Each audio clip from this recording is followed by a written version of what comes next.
Stanley Tucci ate one of my all-time favorite antipasti on his show Searching for Italy when he was in Piemonte. It's essentially an Italian surf and turf that's going to make you rethink regular roast beef. It's Vitello Tonnato. Tuna and veal don't really seem like they would match up that well, yet the tuna-based mayonnaise over wafer-thin roasted meat just elevates this roast beef just to another level. Vitello in Italian actually means veal. That's what was traditionally used for Vitello Tonnato. These days you can find it made with all different kinds of meat. In fact, I prefer to use beef for this. Now the cut of beef is really important, and typically you would use a rump roast. Now you can use any type of cut that you like, tenderloin, London broil, as long as it's lean. I'm going to use a traditional rump roast because I feel like it's got a lot of flavor, it's still very tender, and it's going to hold up well with that rich sauce. The first step to this is cooking the roast beef. We're going to start by prepping the meat, removing that kind of silver skin off of the meat if it's not already done for you. The next thing is just to season it all over. We want to get this nicely seasoned with pepper and salt and just get it all over the meat on all sides so it's well seasoned. Now I'm going to sear the meat over high heat in a nice heavy Dutch oven pot. I'm going to make sure to sear all sides, get it nicely browned all around. This is an added step. You don't really have to do this. Searing it adds a lot of flavor to the broth once it cooks. Once it's nicely browned, I'm going to remove the meat from the pan. What makes this different than a lot of roast beef is that we're going to actually braise this instead of roast it in the oven. So what I need to do is get some aromatics in here that are going to flavor the broth. The first thing I'm going to put in are some roughly chopped onions. Then I'm going to add a celery stalk that I've put some cloves into. Once those are in, I just want to give them a quick mix, and we're going to cook them for about 5-7 minutes or so just to soften them up. Once they're softened, I'm going to add some white wine, and then we're going to put the beef back into the pot.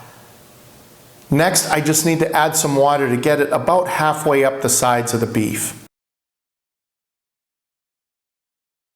At this point, I'm going to put a thermometer in because I want to cook this to about medium rare, so that way I can serve it medium. Depending on the size of your meat, you want to braise this on a gentle simmer over low heat for 45 minutes to an hour. My thermometer started beeping after 45 minutes, and this is what we're looking at. I just want to taste that broth. You can really taste that clove, and the celery and the onions just give this a nice kind of sweetness. This is going to make an awesome sauce. Pro tip, take the meat out of the broth once you hit the temperature, so that way the residual cooking doesn't overcook it like what I had. Now we're going to take the meat out and wrap it in some plastic wrap, then some tin foil. We're going to let it come down to room temperature and then put it in the fridge. It's going to have to sit in the fridge overnight. We also want to reserve that broth. We do have a lot of broth here. We only need a few tablespoons of it. I'm going to set this aside, probably put it in the freezer, and I'll use it for something like a stew later on. Now we're going to put together that sauce that's really going to tie this whole thing together.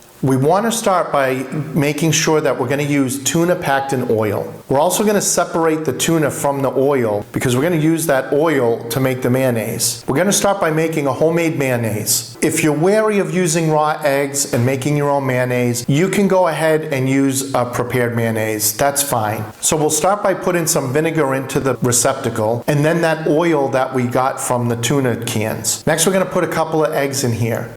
The first step is to just start blending the eggs with the tuna oil and the vinegar. I've got some extra virgin olive oil mixed with canola oil. I want to slowly add some of that oil just a little at a time, and as it goes, it's going to start to thicken up. It's going to take about 5 minutes to get to this point. It needs to be about as thick as, say, a custard. Now I'll set that aside, and then we're going to work on the tuna. I'm going to take the tuna now, put it into the receptacle. I'm going to add some capers, a little bit of the broth, and some lemon juice. And then I'm going to give this a nice buzz and get it really creamy. It should be kind of thick, roughly about this texture.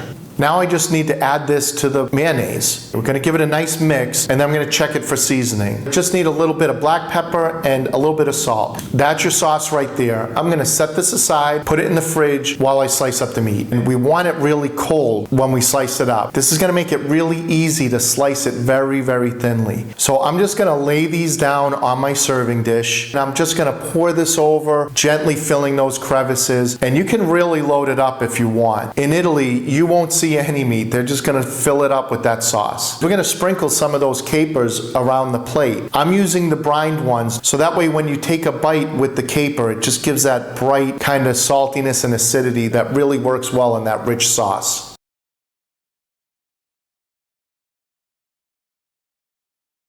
just these flavors just really work so well together. That meatiness of the roast beef that everybody knows and loves with this other element of the tuna, it's just rich, that sauce is velvety, and it has a lot of umami that just really brings out more of that meaty flavor. I really hope you make this dish. I also want you to give this video a like so that way it can get to more people. And that's it for today. I can't wait to see you on the next video.